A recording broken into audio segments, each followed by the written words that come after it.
Hello and welcome to the CX Files podcast. I'm your host, Mark Hillary. To close out the year, I've put together a few episodes of the podcast looking back at 2019 and forward to 2020. The first interview in this series is with Stephen Loynd, the principal analyst at TrendzOwl, based in Washington, D.C. Stephen's well known globally as someone who thinks carefully about where this industry is headed, so it's great to be able to hear his views on what to look out for in 2020 and also what he noticed as the most important events of 2019. Okay, let's go straight to the interview with Steve Loynd.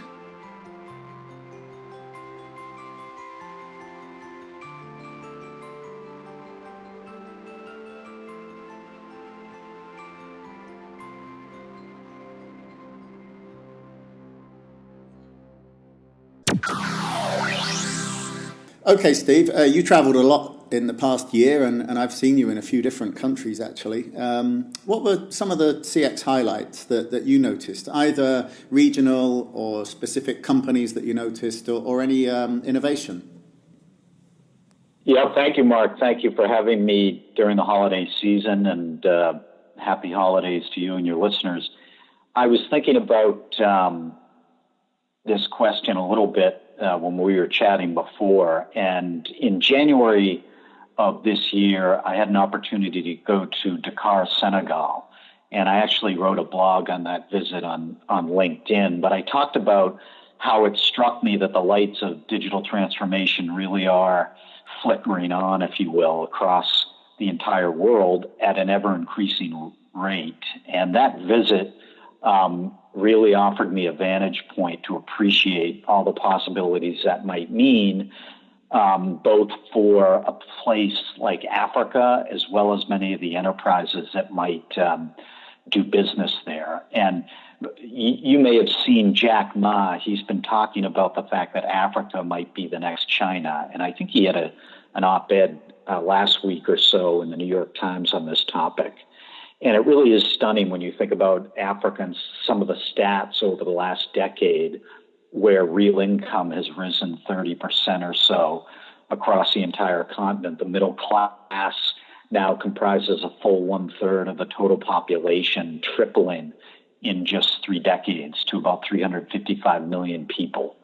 And that's quite an emerging African consumer class, if you will.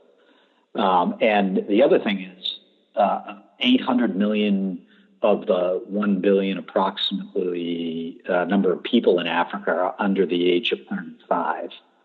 And by the year 2040, and Jack Ma talks about this, the African workforce will be larger than that of China.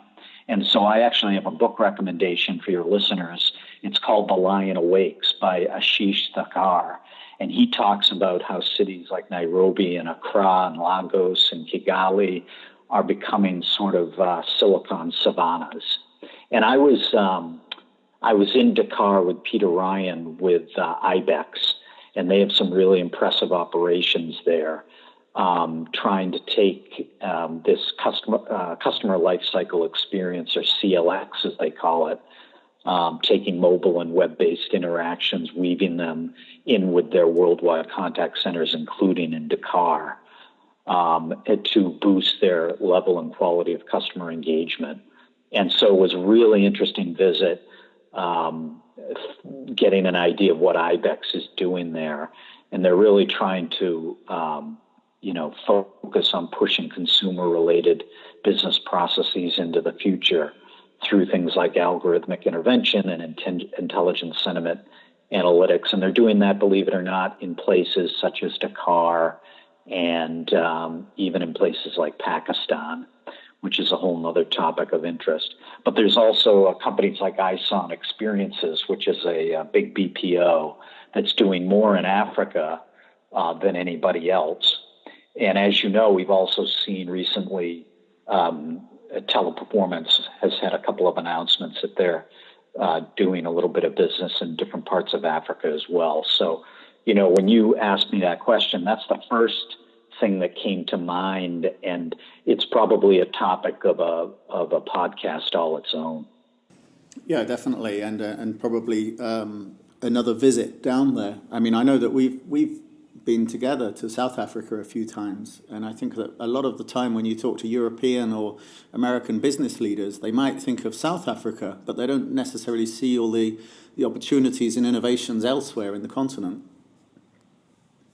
Yeah, that's exactly right. And South Africa, as you know as well or better than I do, and Peter Ryan, of course, knows a lot about this, they're doing so much to try to get the word out on the potential of what's happening in South Africa with the talent there, and then the level of digital education that they're working on pushing. And they're really doing an excellent job of getting not only analysts, but companies and enterprises that are actually interested in doing business in that part of the world, or accessing a level of talent that people might not be aware of that exists down there. And so I salute what organizations such as Bapesa are doing. I've also been to, obviously I just mentioned Senegal and some of the exciting stuff they have going on there, but years ago I was also in Accra in Ghana in the 2000s. And there's another location that's actively working to push the tech ecosystem. And I haven't been back in some 15 years, but I would imagine that I might marvel at the changes that I might see were I to go back to Accra since I've been there. So yeah, some really interesting stuff too. And I need to do more reading about what somebody like Jack Ma is talking about and working on.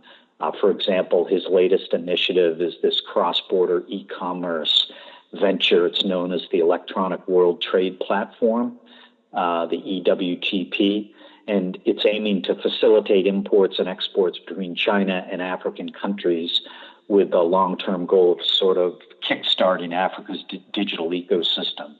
And I think it was last November that Rwanda, which I know is a place that you and I would both love to visit because they're doing so much there to innovate. They became the first African country to join that platform. It's incredible what Rwanda is doing to change not only the realities of its country and economy, but how well they're doing on branding to change the perceptions. And I think that South Africa is also doing a good job of changing the narrative and making people aware that they might not understand the potential in these locations that's happening today. Yeah, and I think that more and more we're seeing an environment where it doesn't matter where a product is developed anymore. So long as you release it on the app store, if you have the App Store, Google Play, or just a cloud-based service, then if you ask somebody where was your favorite app developed, then they probably got no idea at all. And so that kind of agnostic approach to applications today means that you could have that the next big e-commerce app might come out of Rwanda. There's no reason why not. And that's right. And I think you were also speaking about this recently, and I forget the context of the conversation, but when you were talking about Eastern Europe, and it was probably in the Outsourcing Journal where a number of us were asked for our insights, and you talked exactly about that point. It doesn't matter where in the world now. Technology is changing everything. The cloud, I just wrote a piece on Genesis. They had their annual analyst event in Galway, Ireland. I was not able to join, but I wrote about how their sort of cloud burst of microservices, as I put it, is really offering a whole new set of opportunities for their clients, particularly over the pure cloud platform. But to get back to the initial question, whether it's Africa or Eastern Europe, and my visit to Prague and the Czech Republic just a few weeks ago reinforced this idea that globalization and technology, exponential technological change, to your point, are changing everything. Okay, that's great. So that's Africa and globalization and platforms in general from this year. What should we be looking out for 2020 then? I mean, what are the sort of key trends that you're looking out for or that you think might shape CX in the future? Yeah, and just to sort of the best one to start is to continue my thought about Genesis and what they're doing with integrating the methodologies and architecture behind Pure Cloud, which came through that interactive intelligence acquisition about 3 years ago now, I think a little over 3 years ago. And they're really advancing a microservices architecture. And that's really cool technology to kind of familiarize oneself with. Because at the heart of Pure Cloud, for example, are these microservices that power all their communications channels and allow the rapid integration of new technologies. And it's based on a cloud-native methodology that takes advantage of independently managed microservices to achieve real resiliency in the cloud. And I'm learning more about this through Genesis and what they're doing. The design of the cloud system allows really for automatic recovery from any breakdown, which, as I understand it, is inevitable in a system. But through this methodology and architecture, organizations can adapt and experience really no downtime at all. And it's really interesting. I also learned that Netflix is, as Genesis put it, it's made of the same stuff as Pure Cloud is made of. And so I was watching, I've become addicted to Peaky Blinders, and I finally reached season 5. Incredible series. And I was thinking about this, that Netflix is made of the same tools, and individual microservices are really being, making way for an array of microservices to ensure that everything is properly configured to recovery when necessary. And you'd never know it watching Netflix, and in my case, Peaky Blinders. So that's a really interesting technological topic that I'd urge people to dig into a little bit more. The person that sort of comes to mind when you ask that question. Yeah, that's interesting because not just because of Peaky Blinders being a great show, but it's just another example of how we're finally seeing this maturity of technologies that have been just considered platforms, and almost people are trying to find a solution, but now we're actually seeing real applications. And entire companies and industries are being formed around this. Yeah, absolutely, and all the while, common microservices behind things like chat bots and voice bots, interaction analytics, predictive engagement are enabling those companies to, they can choose to go in the cloud or remain on premise. And so you see this hybrid model that's always existent throughout the space as well. So really interesting topic to dig into. I think the second thing that I've really been thinking about, I've been talking, as we all have, I think, about AI and RPA, of course.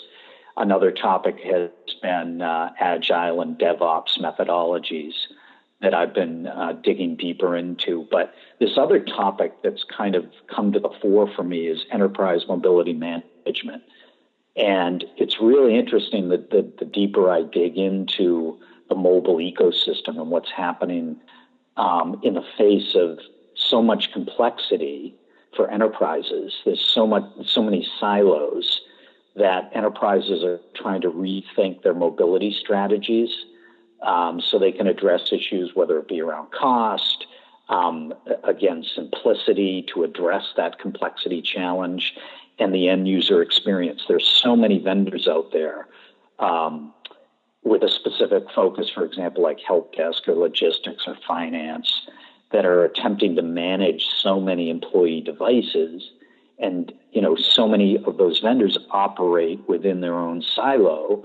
And then at the same time, most enterprises also seem to have multiple systems to manage mobility, which almost inevitably become informational silos on their own. So there's a real need to integrate information from IT silos into a single view. And, in other words, the mobile device estate, it really needs to be at the center of any enterprise's digital transformation strategy today. And so that's another area that I've been digging into and thinking about and considering in the context of all those other things that we've been chatting about. Yeah, that becomes an issue there's industries out there like retail that are massively scaling up the use of mobile devices. And so, it might be something that was never a problem in the past and is about to hit them. Yeah, and, it was just this morning, Mark, that I saw on Twitter, and it's an article in FedTech magazine from August, but they must have reposted it. But there's a new CIO council group to support the government's mobile efforts. And so it's sort of a new mobility working group, as I understand it, that's been formed to address all these challenges across agencies when it comes to mobility management, in essence. And so there's another thing. After 3 or 4 coffees this morning, I was thinking to myself, wow, so this isn't just in the private sector that it's a challenge, but in the public sector as well, in the United States and doubtless across the world, as more sort of to circle back to your initial question, as globalization and digitization ripples across the world, these are challenges that are going to pervade the private sector and governments all over the world. Last Thursday, there was this, I saw it on LinkedIn, the Digital Pakistan initiative was launched, for example, by the Prime Minister, Imran Khan, trying to set up Pakistan to advance digitally and push the economy forward. And I was able to visit there 2 years ago, again with IBEX. I had an incredible visit and wrote a blog on that, Pakistan's Digital Horizon. And it was the most popular blog that I've ever written. So really interesting stuff happening with technologies and with globalization. And it's got me pretty pumped for 2020 to dive deeper into this stuff. All right, that's perfect. That's some great insights. Any final thoughts about anything else to look out for? No, just the one thing that I'm learning as I've launched TrendzOwl, I know we talked about this a couple of months ago, is it's so cool to have an ecosystem of analysts and fellow colleagues and professionals to keep networking and talking to and exchange ideas with. And of course, that's always the case, no matter where one is working in an enterprise, where they could be an intrapreneur, if you will, or doing their own thing as an entrepreneur. And so, and I've been reading a lot of, I was talking to my father about this when I was home in Boston for Thanksgiving. I've been reading more Tom Peters, and he has this book out about a year or two ago called The Excellence Dividend. I may have mentioned before, but it's all about, you've got to get out there and just keep meeting people and exposing yourself to new ideas and concepts and opportunities. So, that's hopefully what I and most of us will keep doing in 2020.